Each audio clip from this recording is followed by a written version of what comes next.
Kalau misalnya biasanya dulu, pokoknya setiap bangun tidur, aku minum air, semua pintu usus terbuka, jadi saya buang air besar. Berarti pagi misalnya. Nah, nanti itu kita akan biasakan seperti itu.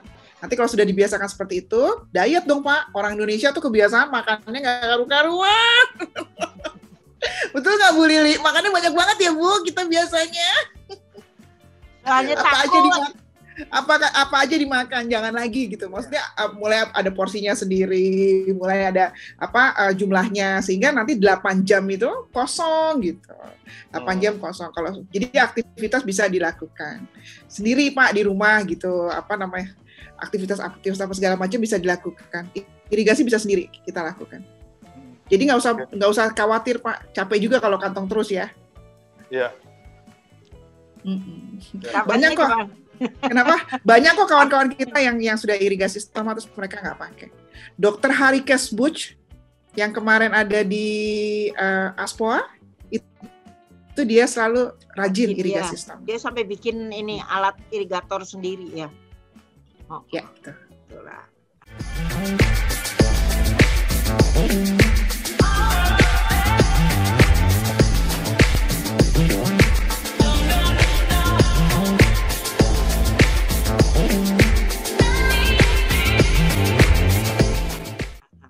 Mesti Pak Susanto harus diedukasi mengenai irigasi ini, dan juga harus kasih tahu irigator tuh seperti ini. Pernah tahu nggak irigatornya Pak? Belum ya? Saya pernah lihat sih kayak ada alat yang kayak infus gitu, selang terus dimasukin gitu. Ya, betul. Iya betul. Ya. Saya pernah baca-baca sih, cuman nggak pernah coba karena saya masih ini belum kebayang plus manfaatnya apa gitu selain untuk mengosongkan dan supaya kita bisa enak gitu ya. Yang jelas aktivitas Bapak terutama tentang penggunaan kantong berkurang. Okay. Terus udah gitu kalau tiba-tiba Bapak lagi meeting atau rapat terus tiba-tiba feses keluar kan bete juga ya. Ya. Kalau feses sih nggak masalah karena nggak kedengaran Bu. Yang repot itu kalau gas gitu. Aduh, itu yang paling luar biasa. Jadi, itu. Coba Bapak cobain Pak, kalau gas, Bapak ada Vaseline yang biasa jalan itu Pak. Ya. Vaseline yang itu diolesin di bibir stomanya, jadi nanti dia keluarnya tuh beb gitu Pak. Oke. Jadi nggak boom gitu. Kalau trik saya sih gini Bu, kalau trik saya sih semua orang kantor saya kasih tahu. Kalau saya tuh ostomet permanen ya, dan salah satu masalah yang mungkin muncul adalah saya kalau buang angin itu kedengaran gitu loh. Jadi semua orang kantor udah tahu dan udah maklum gitu. Yang masih repot kalau kita masuk lift dengan orang nggak dikenal gitu. Sendirian lagi bro, cuma berdua lagi ya, pura-pura lihat sana ya. Iya. Jadi coba aja Pak pakai Vaseline. Okay. Nah, kalau saya sih enggak pakai Vaseline karena memang kalau pakai Vaseline kan repot, apalagi kalau pakai kantong one piece. Gimana cara mengolesinya ya kan? Kalau pakai two piece oke lah, bisa dibuka dulu baru dioles. Kalau saya kadang-kadang pasti kan kalau mau buang angin pasti berasa kan di perut. Saya dibekap. Walaupun ada suara, tapi nggak senyaring kalau kita nggak bekap. Kalau nggak bekap kan nggak berut. Malu. Nah, kalau dibekap itu suaranya agak pelan. Oke. Betul Bu. Itu saya pengalamannya ya, maksudnya tuh belajar karena malu. Waktu itu malu. Waduh, kedengeran nih. Nah, kan otomatis nih tangan saya gini, kok suaranya nggak ada ya? Cuma pelan. Nah, dari situ saya. Jadi tanpa sengaja bahwa kalau ditekan dia nggak akan terlalu nyaring gitu. Yang lain kalau lewat bawah semakin ditekan dia semakin nyaring ya. Kalau ini enggak. Semakin mengecil ya Bu ya kalau yang di bawah ya. Kalau ini enggak. Jadi suaranya agak pelan lah. Memang sih enggak hilang sama sekali. Yang saya jaga juga biasanya jangan makan terlalu kenyang Bu. Biasanya setelah makan kenyang itu setengah jam kemudian tuh itu waktu-waktu rawan gitu ya, nembak gitu ya, waktu-waktu rawan gitu loh. Oke. Setengah jam setelah kenyang itu waktu rawan untuk buang angin dan dan rentan berbunyi gitu. Kalau ileostomi kenceng nggak bunyinya? Kalau Bu Lili? Kenceng juga ya bunyinya ya? Mana lebih sering karena kan dia air kan, jadi puput gitu. Tapi karena saya di rumah aja, jadi ya udah gitu. Tapi kalau di jalan, iya orang kan kadang nengok gitu ya. Ya udah paling saya maaf gitu doang, udah. Padahal kita nggak minta maaf juga dia nggak tahu, orang nggak ada bau. Iya, cuma bunyinya kan dan saya jadi mereka nengok. Kalau bunyinya itu kan kita nggak bisa membantah ya. Ini pasti suara kentut deh gitu. Betul. Dan dia ini kadang lama gitu, puput gitu kalau saya ya. Panjang gitu Pak. Kalau misalnya ini, jadi ya nggak bisa ditahan pula kan. Betul. Nggak bisa lah kalau ditahan gimana? Kita nggak punya klep, udah dol. Tapi kalau lihat Pak Susanto gitu ya, kayaknya nilai positifnya tinggi sekali gitu, Pak. Mungkin Bapak bisa... Karena cuek itu tadi, Bu. Kalau mau cerita ini ya, perjalanan hidup saya kan, saya sebenarnya pekerjaan saya kan banyak di lapangan, Bu. Oke. Saya kerjanya di pertambangan sebenarnya. Jadi saya tingkat traveling sama kondisi di lapangan itu sangat banyak ya. Dan sebelum jadi ostomed itu saya juga pernah ngalamin beberapa kejadian yang hampir merenggut nyawa lah. 2 kali malah. Jadi boleh dibilang ini yang ketiga kali yang cancer ini gitu. Makanya mungkin dari situ saya orangnya udah pasrah, cuek, sama ya berserah lah sama Tuhan ya. Apapun yang terjadi, saya udah dikasih lihat bahwa dalam sekejap mata tuh kita bisa lewat. Iya, betul. Jadi ya, dari situ mungkin yang membentuk saya Bu Ida sama Bu. Jadi kalau kejadian pertama itu saya kecelakaan mobil sangat parah. Terus yang penumpang di dalamnya ada yang koma dan saya secara mukjizat tuh bisa terlempar keluar dari mobil, keluar dari kaca belakang, kaca samping. Waktu itu masih kijang kapsul ya, kijang yang mobil kijang zaman dulu. Mobilnya koprol 2 kali, saya terlempar keluar dan relatif tidak apa-apa gitu loh. Itu yang pertama. Kemudian masih dalam kondisi ya waktu itu kan hanya benturan terus pincang-pincang dikit. Sebulan kemudian saya diminta untuk berangkat ke Australia, ke salah satu tambang di sana. Sehingga saya ke Jakarta dong. Waktu itu saya masih tinggal di Balikpapan, Bu. Saya ke Jakarta, ke kedutaan Australia.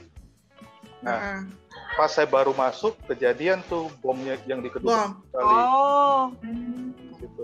Dan saya hanya jarak sekitar 20-30 meter dari titik bom. Jadi saya sempat... Nggak apa-apa. Ada malaikat Pak di depan yang ninggalin. Makanya, jadi saya masih ingat saya parkir di MMC. Waktu itu kan masih MMC ya yang di sebelahnya kedutaan. Kemudian waktu itu ke Dubes kan masih ada pintu di Rasuna ya. Masih ada pintu untuk masuk gitu. Nah, saya masih salam sama Brimob yang duduk di trotoar. Permisi Pak, selamat pagi gitu kan. Saya lewat, baru saya berdiri di depan pintu gate buat ninggalin KTP, baru saya tarik dompet Bu, langsung keluar gitu. Cuma nengok doang Bapak? Efek di kuping, di mana nggak ada? Sempat terlempar Bu, sempat kayak, kan itu kan shockwave ya, sempat terlempar, terus muka saya tuh kayak panas, kayak habis ditampar gitu. Nah, terus telinga saya yang sebelah kanan ini karena berdiri terlalu dekat sama tembok, itu kena shockwave-nya, jadi agak kurang pendengarannya. Nah, habis itu saya masih telepon lagi tuh ke bos saya kan, yang orang bule itu, saya bilang, saya di Kedubes nih lagi mau minta visa, tapi barusan ada bom, saya bilang, ya kan? Terus gimana? Kamu baik-baik aja? Ya baik-baik aja. Terus udah sempat nyerahin dokumen, saya bilang ya belum lah, saya bilang. Ada bom kayak gini ya. Kalau Bapak di dalam ya udah hilang ya Pak. Justru kalau saya telat dikit Bu, saya jalannya agak pelan dikit, lewat saya. Karena saya jalannya agak cepat, masih pincang-pincang lagi gara-gara kecelakaan di Bontang waktu itu. Dibantai. Nah, habis itu operasi ini. Habis itu berapa tahun kemudian kejadian lagi saya kena cancer gitu. Jadi ya berangkat dari situlah saya orangnya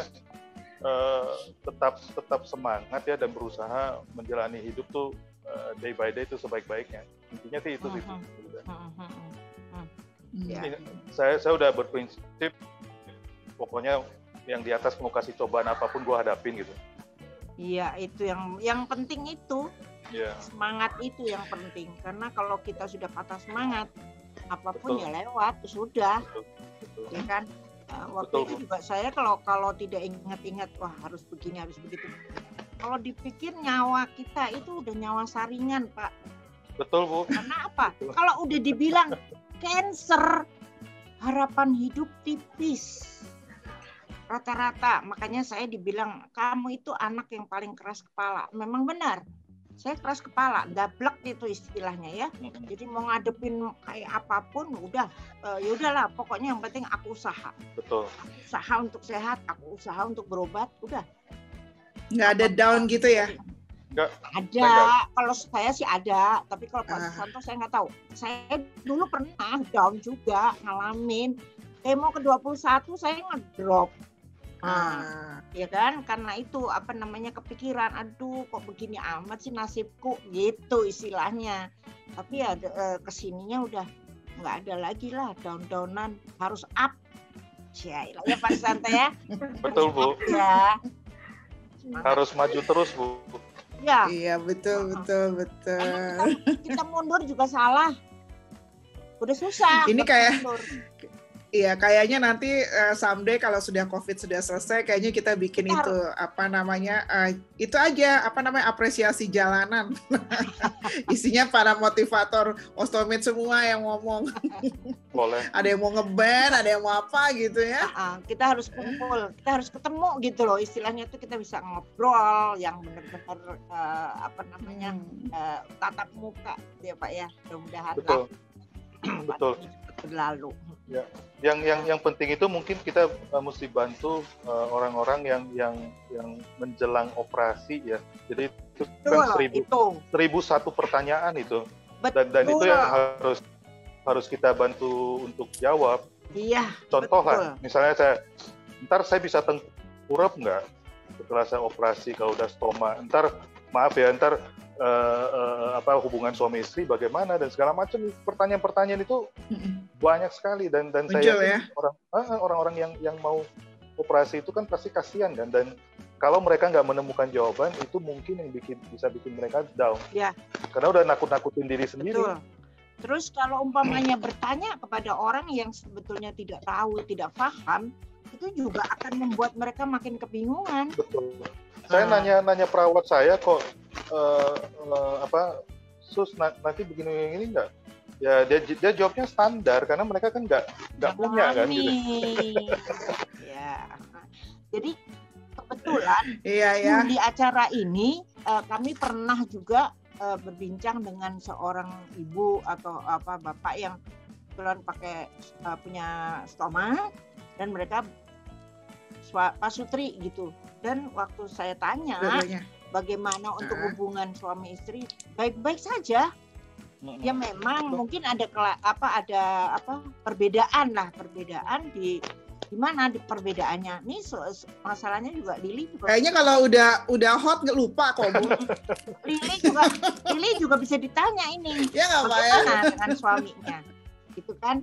Tapi rasanya sih nggak ada masalah. Tinggal kita pinter-pinternya. Yang penting kan ada. Iya, yang penting ada desainnya, yang itu yang paling penting. Betul. Aman kok ya. Kalau umpamanya rasanya, aduh kok ngelihat itu keluar usus, aduh merah kelihatan, bungkus pakai cover. Jadi ditutup selimut. Ribet Pak. Kan udah dibilang Pak, lupa kalau lagi udah hot lupa ya. Tutup selimut, bahkan ada yang cerita diikat pakai itu. Anduk kecil. Ya. Itu. Tapi kalau udah lupa, itu bisa lepas juga kan? Gimana? Terus gesek-gesek juga. Nah, supaya tidak seperti itu dan aman dan nyaman, kita bisa pilih tuh covernya. covernya mau gambar bintang film kayak artis Hollywood ya atau gimana kan bisa. Iya. Jadi sebetulnya pertanyaan-pertanyaan seperti itu memang ostomid sendiri yang bisa menjawab. Betul, Bu. Ya kan?